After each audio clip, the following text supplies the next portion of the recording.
2023 is going to be a good year for gaming laptops. We have powerful new 13th gen CPUs and powerful new 4000 series NVIDIA graphics cards. Now what better way to showcase these new components but a review of the new Razer Blade 16, a compact gaming laptop with a revamped chassis to better manage all that power, with larger, brighter screens to enjoy all that content, and many refinements make this laptop worthy of its premium price tag. So buckle in to see why we think this Razer Blade could be the gaming laptop of the year.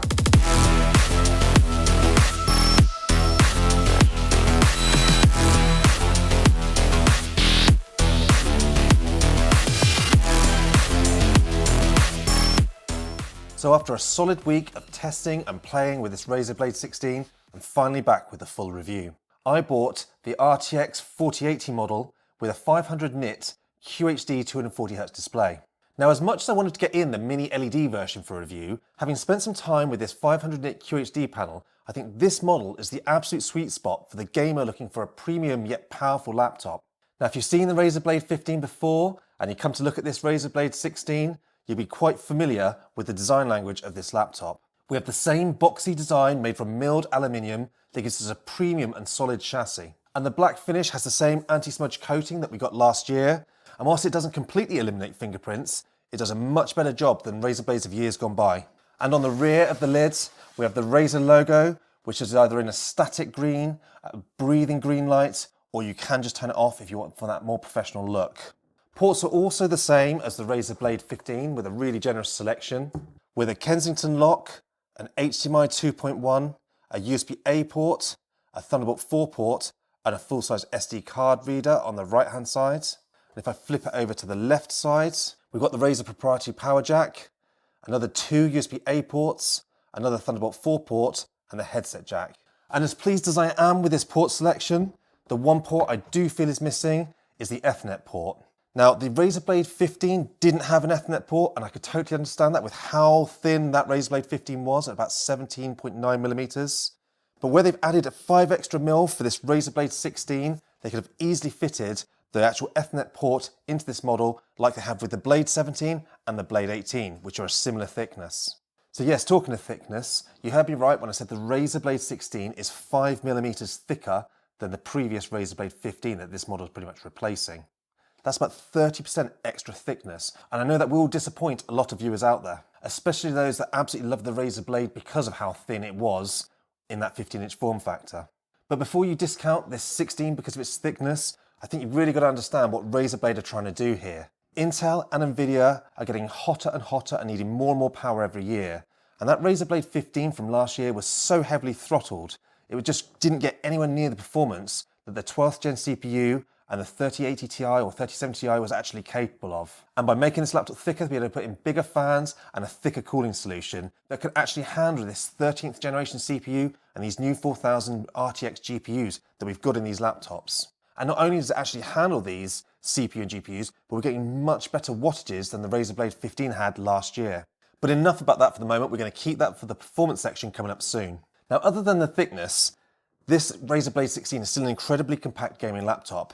And it's very similar in other dimensions to the Razer Blade 15. It's slightly longer in depth, because obviously we've got that new 16-inch, 16 by 10-inch screen, which we're going to look at in a second, but the width is very much exactly the same. But it is also going to be a little bit heavier this year as well, but still doesn't feel too bad to me, and I'd certainly prefer this that performs so well over a slightly lighter laptop that throttles. So whilst we're talking about the screen, let's open this up and take a look at it. You can see here we have a 16-inch, 16 by 10, 2560 by 1600, 500 nit 240Hz panel with G-Sync and Advanced Optimus, leading to an absolutely amazing gaming and viewing experience. Thank goodness the PC industry has finally realised what we've all known all along, in that 16 by 10 screens are much better for laptops than the 16 by 9 they've tried to force on us for the last few years. Now obviously if you're watching movies you may have some black bars at the top and bottom, but for most people that are using a laptop for gaming, for content creation, for web surfing, having that extra screen real estate really helps. Also, by increasing the actual vertical height of the screen, we've got less bezel that we used to have on the Blade 15 down below the actual screen. And with this actual screen being 500 nits this year, it's a big improvement over the Blade 15s from the last few years, which very often capped out at only 300 nits, and in my opinion isn't bright enough for a lot of environments. such as this Bright Studio here and my Bright Home, where 400 to 500 nits is much better for my laptops. Now, if this beautiful QHD Plus 500 nit screen isn't good enough for you, you can also get the 4K 1000 nit mini LED version. It's a bit difficult to get hold of at the moment, but it's a fantastic option and also a very pricey one. So looking down to the actual palm rest of this laptop, you're going to notice the supersized trackpad on this new Blade 16. This trackpad is ridiculously huge. And as good as it is to use, the gliding's amazing, it tracks amazingly well, the clicks are good, everything works well when you're using this as a laptop. So if you're sitting with this on your lap, surfing the web, you're going to love this trackpad. But sometimes I think you can go just a little bit too big, and I think this trackpad may well be, because as good as it is for surfing the net and using it for like creation and apps and other bits and pieces with this on your lap, when you're gaming, you may start getting a bit annoyed by it. I did find when I'm gaming with some WASD keys, I'm accidentally rolling on and getting some infrequent taps on the actual touchpad, and that is quite annoying. Now what I did to combat that is when I plug my mouse into game, I get it to automatically turn off the trackpad, but you shouldn't really have to do that. And moving up to the keyboard, we've got the same Razer per key RGB keyboard that we had last year. So it's got the new slightly bigger keycaps and a much better pressure and feel. It doesn't feel as dead as the Razer blades used to feel, but still with these Razer blades, despite being 5mm thicker than last year's Razer Blade 15, it still doesn't have a lot of travel. So it's not going to feel as good as if you're typing on an Alienware keyboard, but it's much better than Razer blades of a couple of years ago, and I can get used to this keyboard and quite enjoy it still. Looking either side of the actual keyboard, you can see these milled holes for the actual speaker grille covers, and this year we've got the improved 4-speaker system in this Razer Blade 16. And having spent some time with the Razer Blade 15 recently, this 16 is a big step up, and the speakers sound like this. Razer Blade 16 speaker test at 50% volume.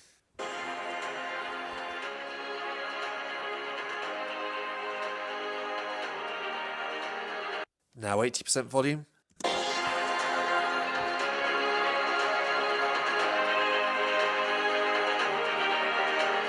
That's a big improvement over the Razer Blade 15.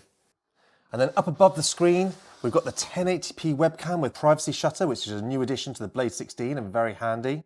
And we've also got Windows Hello facial recognition, which is still my favourite way of logging into Windows. And it's a 1080p webcam, and it looks and sounds like this. This is a test of the camera and the microphones on the new Razer Blade 16 laptop. Before we move on to performance, I want to quickly talk about upgradability of this laptop. And I think this is an area where Razer blades really deserve more praise than they get. Now, the previous Blade 15s, despite being some of the most compact gaming laptops, still allowed RAM, SSDs and Wi-Fi cards to be upgradable.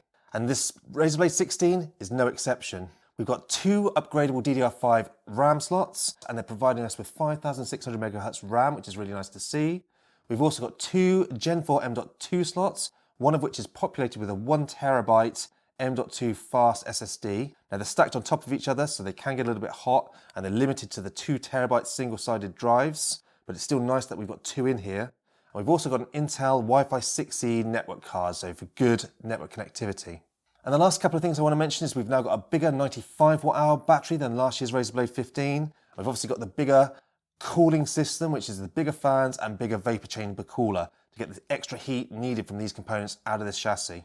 And the last bit of praise I want to talk about with upgradability on these laptops is the fact that the motherboards aren't inverted, so it's very easy to repaste and clean the fans on this model, which is completely the opposite of Alienware, who always invert the motherboards, making them very difficult to maintain. So all in all, top marks to Razer for the upgradability. So now let's take a look at the performance. And this is probably the reason that most people are considering a Razer Blade 16. And I've had a fair few comments that this Razer Blade 16 is too thick to be a Razer Blade and now just looks like a generic gaming laptop. But I have to disagree here. Yes, it is a fair bit thicker, but do you really notice that once it's sitting on your desk? I would much rather a slightly fatter laptop that was well cooled rather than a very slim laptop that permanently throttled. Even Apple have realised this. When they released the M1 MacBook Pro 14-inch and 16-inch, they were actually much thicker than the previous Intel MacBook Pro 16s. And if you still aren't convinced, then let's fire up this i9 13th gen CPU with its 24 cores and 32 threads and see how it performs. When have you ever seen a Razer blade being able to hold over 110 watts on the CPU without getting hot or loud? This is truly an absolutely amazing achievement from Razer. And running Cinebench R23, we scored over 26,000 on its maxed out profile, which is a truly phenomenal score for a compact laptop of this size. And we also have plenty of profiles available in Synapse, so you can customize this to suit your needs. and each of them is totally relevant, giving us different scores and sound profiles for each of the tests that we run. Now the balance profile caps the CPU out at 55 watts and the silence at 35 watts. So you can imagine that obviously performance will decrease, but you get a much cooler and quieter running laptop if you need it in those instances. And every time I do any CPU work on this machine, I'm totally blown away by the performance that this new CPU offers. And I haven't even mentioned yet that Razer have completely left this CPU unlocked, allowing you to modify it in the Synapse app itself, or in Intel XTU or Throttle Stop to totally customize it for your needs. Moving over to the GPU, and the 175 watt TGP 4080 in this machine is truly special. We've had a few years now of the 3000 series, and last year's 3070 Ti and 3080 Ti were truly underwhelming. But once you start running benchmarks and playing games on this machine, that will be completely forgotten. The 3D Mark scores are crazy, and even on its silent profile, it absolutely destroyed last year's Razer Blade 15. Add to that we get Advanced Optimus, G-Sync, and DLSS 3, you've got some really good reason to invest in some new technology. And benchmarking aside, gaming on this laptop is an absolute joy to behold. Putting this in the maximum performance profile led to some incredible AAA gaming, even in its QHD Plus 2560 by 1600 actual resolution, and that was without overheating, throttling, or even a hot keyboard and palm rest. Though it does get loud at 53 decibels in that profile. But I really do like the fact that the profiles in Razer Synapse make a great deal of sense this year. So if the performance mode is too loud for you, switching it to the balance mode or the silent mode leads to a much quieter gaming experience at 46 decibels or 40 decibels respectively. And these other profiles still provide a great gaming experience. Running Shadow the Tomb Raider on all three of the different main profiles, you can see the difference of the actual wattage of the CPU and the actual GPU, and all three of these profiles lead to some great frame rates. On most previous gaming laptops I've used, a silent mode is only ever good for web browsing or doing a bit of office work, but not on this machine. The silent mode is absolutely excellent, and I do recommend it if you want to game on a sofa with people around you, or maybe even in a library, because that 40 decibels is really incredible. And Synapse, although not the best piece of software, does provide some great options as well as the profiles. The fact that you can adjustize the custom profile, the fact that the CPU unlocking can be done within the Synapse software itself, the newly implemented battery health system, which allows you to choose between 50 and 80% to stop the battery charging and protect it if you're always using your laptop on mains, and the fact that the Synapse can use any other Razer product all within this one piece of software. Okay then, so on to the battery section. I want to talk about performance on battery first. And as always with Intel, performance on battery is absolutely fantastic, and it feels as if you're running on mains when you're actually on battery. That is always great on Intel CPUs. But the usual negative, battery life. And as with all Intel gaming CPUs, battery life is not brilliant. Now Razer have increased the battery capacity this year, but even then in our Wi-Fi YouTube streaming test at 200 nits of brightness, we only got 5 hours and 35 minutes. And as soon as you start doing anything remotely demanding, that value drops like a stone. Now this is an Intel problem and not a Razer problem. If you buy a Ryzen laptop, battery life is always a lot better, and Razer have done their best to try and mitigate some of this poor battery life by the fact that now when you unplug the power adapter, the screen will automatically switch to 60 Hz to try and help you save a bit of battery, and that can be disabled if you don't like that in the Synapse software, but still 5 hours and 35 minutes isn't the best result from a laptop. Fortunately, the 330 watt GAN charger is pretty compact for the actual power it provides.